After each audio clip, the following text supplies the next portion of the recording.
Hey guys, it's Hunter. Welcome back to another episode of ASKgufish. First things first, it's here. I could not be more proud or excited about what we've put together here. I mean, for the price that we targeted, the specs are ridiculous. A few standout highlights are the proper carved swamp ash top, roasted flame maple neck, ebony fingerboard, stainless steel frets, luminescent side dots, Grover locking tuners, brand new custom voiced pickup set. Actually, the pickups are part of the reason it took so long, so I'm really happy with those. This is the final prototype. It's been approved for production, so we're just sorting out a few launch details, and yeah, it's close. So yeah, that's the update on this guy, and now let's get into your questions.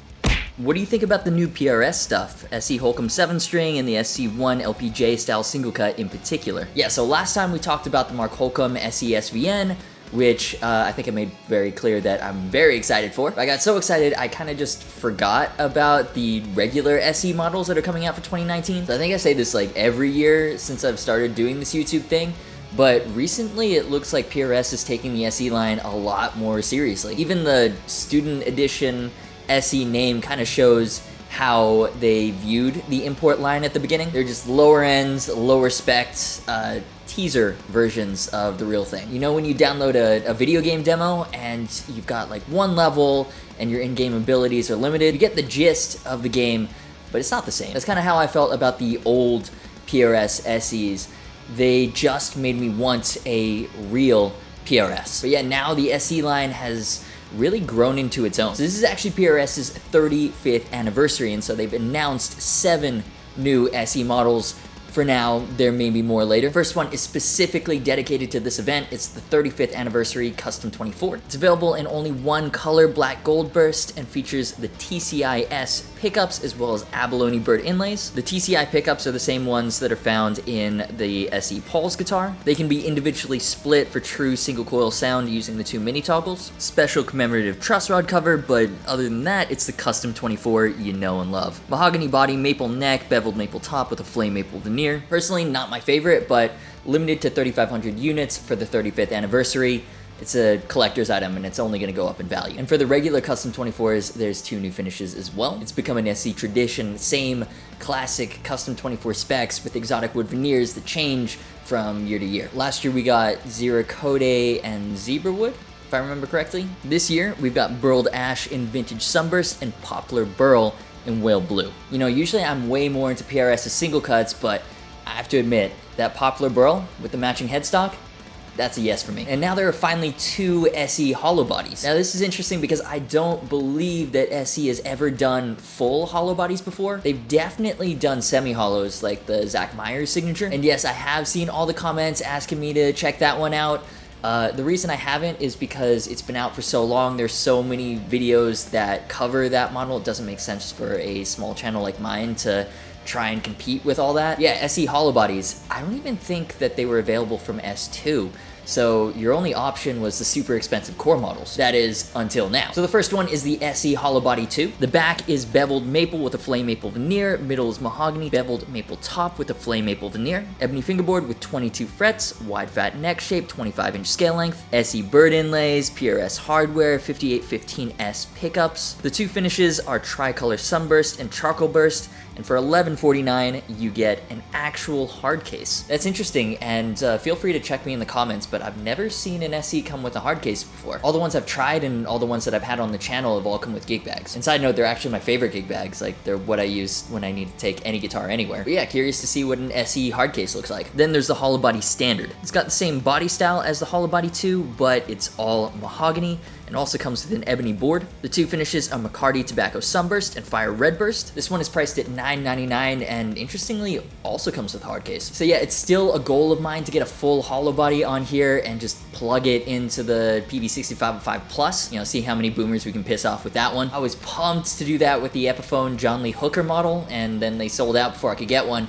So maybe this is the year. The last ones though are the ones that I'm most excited about. So most of the SEs are inspired by like the core models. These ones are more S2 inspired. These ones have flat beveled tops, very simple controls, one volume, one push pull tone, 3-way pickup selector. First up, there's a double cup Mira. Mahogany body, wide thin mahogany neck, 22 fret rosewood fingerboard, 25-inch scale length, 8515 pickups, PRS hardware. Comes in black with a tortoise pickguard or frost blue metallic with a mint pickguard. Then finally time for the one that Mr. Goldbar referenced in his question, the kind of LPJ-esque SE Starlight. And it's actually not just a Mira in a different shape with different colors. It's got a mahogany body, a wide fat neck, 22 fret rosewood fingerboard, 25-inch scale length, PRS hardware. And the pickups are PRS designed DS02s.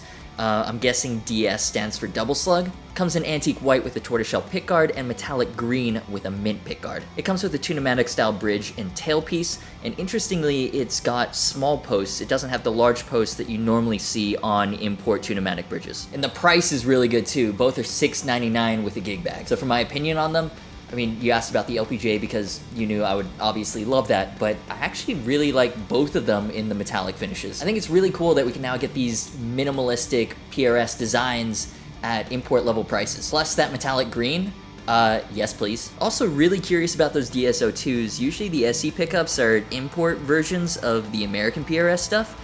These seem to be something totally different, so I'd love to check them out. So that's my reaction to the new SE lineup. What do you think? Do you find them interesting? Not really? Which ones do you want to take a closer look at? Poll in the top right. Before we get into the next question, I want to mention today's sponsor, D'Addario, who have been great with keeping me alive to create content for you guys. And of course, they also make great strings, including their new Extended Life XT series, which are super awesome. They feature high carbon steel wire and D'Addario's thinnest and most durable coating ever. I've been using their 942s for the last few weeks, and unlike a lot of other extended life strings on the market, which will not be named, these XTs feel just like normal high quality strings. In addition to the electric sets, there's also acoustic, classical, bass, mandolin, and even banjo sets. Link to more information in the description, as well as to Sweetwater Atonement if you want to try them out, which I highly recommend you do because I think you'll love them. And besides just the strings, D'Addario has been amazing supporting content on this channel as well as in the overall guitar community in general, and that's really awesome to see. Have you ever thought about making a P.O. box? Have fans send you some stuff? Honestly, I haven't really thought about that. I mean, I'm not totally opposed. What are you trying to send though? It's not that I don't trust you guys. I just literally don't know what you would send. I mean, maybe it'd be fun to do like a monthly unboxing and testing random shit that you guys send. Actually, that sounds like fun. So let me know in the poll. P.O. box, yay, nay? Are you planning on moving to Europe to get your hands on one of these new SEs? They're damn cool. Maybe not just for the SEs, but I'm thinking of moving to Europe in general because the US healthcare system is beyond I'm paying 25 bucks a month for like the next 10 years for an MRI I asked them specifically not to do. Can you tell that I'm just a little bit salty? But yeah, for whatever reason, Europe gets the coolest limited edition SE runs. Last year they had the stealth models. Like basically they took a whole bunch of models from the regular SE line and gave them black quilt maple tops with satin finishes. Forgot exactly which models were a part of this SE Stealth lineup. I know the Tremonti, the Zach Myers, the SVN, the Custom 24, and the Holcomb were all part of that. I think some made it to the US as like dealer exclusives or whatever, but not the entire range. So this year they've changed it up with the way cooler, in my opinion, Sandblasted series. It's a highly limited 750 piece run out of Korea, which seems to be more of a rarity for SEs nowadays. Models include the Custom 24, the Custom 24 Lefty, the Custom 24 Floyd, and the Custom 22. You know, same basic specs, mahogany body, maple neck, but these sandblasted swamp ash tops with the colored grain filler, holy you know, it's a look that's most commonly associated with mayonnaise, I think, but it looks really good on these PRS guitars. Personally, I especially love the red, the blue, and the green. Oh, sorry, I mean the fire red, the indigo, and the emerald, I think they're calling it. I mean, the awesome thing about swamp ash tops is not only do they look really cool because it's so highly figured, but it's also, each piece is so unique. I mean, that's why I chose swamp ash for the Harley Benton back there. Again, I think it looks really cool, but also yours isn't gonna look like mine. It's not gonna look like the next guy. It's gonna be your guitar. Back to these PRS ones though. I wish they were in the US. I would love to compare them to like the mayonnaise stuff or the Fender Sandblasted stuff. Like maybe I'm forgetting some, but I'm pretty sure that this is the first time that I've seen a sandblasted swamp ash top on an import guitar from Asia. So if these factories over there are capable of doing that now, That is a game changer. Like, are we gonna start seeing an influx of more affordable Sandblasted guitars? Maybe not just from PRS? That'd be cool. Check out Shijie, please. I know they're not your style, but I need your opinion on them before I throw money in the ring. I'm not sure if I know Shijie. Let me take a look at their website real quick. Actually, no, I lied. I definitely recognize this website because it's really bad. I've actually talked briefly with them on WeChat back in like April. They hit me up, but I hadn't heard of their brand before. I thought they were just another one of those random gear companies out of China looking for free exposure. Lately though, I've been getting a ton of requests for this brand. Not really sure why. Oh, Daryl Braun.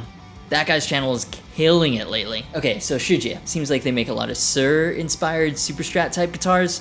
This website is awful. There's also some stuff that looks similar to Charvel and the Schecter Reaper series. All right, so I'll just go through a couple of them that caught my attention. There's the BP-6B-G. The names maybe could use some work. If I'm reading this right, you have your choice of either mahogany, alder, or swamp ash for the body, which is then topped with a 5mm piece of poplar burl. We've got a bolt-on 5-piece Wenge Paduk neck with carbon fiber reinforcement. The fingerboard is listed as ebony, but that might be for another model because it definitely looks like it's a piece of flame maple that's been stained blue. And I have to say, that's very, very cool. Super modern build specs, completed by a 26.5-inch scale length, a flat 16-inch fingerboard radius, gross, and 24 extra jumbo stainless steel frets. The hardware is handled by Hipshot with grip lock open gears for the tuners, my favorite, and then a low profile fixed bridge. It's a super metal guitar outfitted with the Seymour Duncan Nazgul Sentient set. At $1,200, it's one of the most expensive offerings, but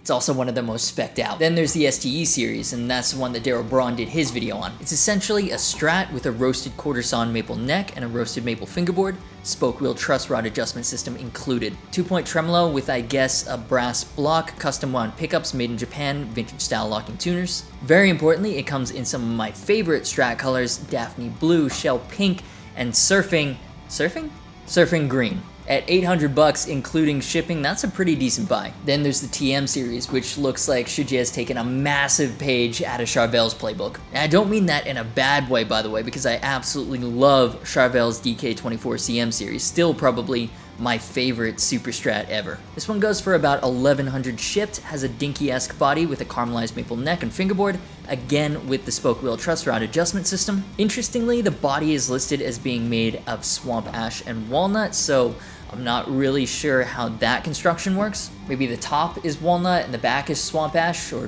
vice versa. Or maybe you get your choice of material. For pickups, this thing sports a Seymour Duncan JB Jazz combo, and for tuners, we've got Godo SG381s. The bridge is a Floyd Rose NFT, which stands for non-fine tuner. I had no idea that was a thing, to be honest. I've never tried one, but it looks like it has the standard Floyd motion, only the NFT is built for guitars with non-locking nuts, where you'll be doing your tuning at the headstock. The routing looks the same, so kinda curious that they didn't use locking tuners on this model at least. I'm really interested in how tuning stability is even with a bone nut. Something this guitar does have that I felt like the Charvel could have really benefited from though is stainless steel frets. But of course the one that I'm really interested in is the Shijie LPM. Oh wow, Hunter looks straight at the single cut, what a shocker. Now this one goes for $945 plus $150 shipping to the US, though there is a price break down to $765 plus shipping if you order 24 or more. So I guess you can get like 24 of your friends together for a discount. And for that money, it's pretty impressive as far as the spec sheet goes. 2-piece mahogany body, 3-piece mahogany neck, ebony fingerboard, 22 American Jescar medium jumbo frets, flashy abalone inlays, 24.6-inch scale length, which is interesting, in between a Gibson and a PRS. Then a bone nut, Grover tuners, Godo hardware, and Seymour Duncan pickups, though it doesn't say which ones. If I were a betting man, I'd put my money on like a JB59 combo, seeing as it's one of the most popular and versatile pairings that Duncan makes. 2-volume, 1-tone, and a booster toggle control configuration. That's different. The only finish on this one so far is this gray to purple to natural fade. Doesn't say anything about the top on the website, so I'm guessing the flame maple is a veneer. But yeah, I mean, overall, those are decent spec sheets. I reached back out to see if they want to collaborate on something, so yeah, hopefully we'll be able to get a Shijie on here soon for a closer look. Right now, the Music China Convention is happening though in Shanghai, which is like NAMM, but way bigger and way louder, if you can believe that, so that might take a little bit of time. We'll see what happens. And that was really quick. They've already gotten back to me. They've asked me if I want to take a look at a carved top T-style guitar that isn't even on their website yet, that they're launching after Music China, which ends end of next week, I think. So what do you think of Shijie Guitars, and do you want to see demos? If so, which models? LP, Roasted Maple TE? Poll in the top right. And now, of course, it's that time in the episode where we hear from adoring fans. It's the high praise of the week. Your voice is so annoying and unnatural, you're very insincere and lame. Aw, no you. And that'll do it for this week's episode of Ask-a-Fish. If you enjoyed the video, do me a favor and hit the like button, leave your thoughts and your questions down below. Subscribe and hit the notification bell if you haven't already, that way you don't miss any new uploads. Links to the Patreon page for bonus perks, to the merch store, and to the Discord server are in the description. As always, thanks so much for watching. You've been awesome, and I'll see you for the next video.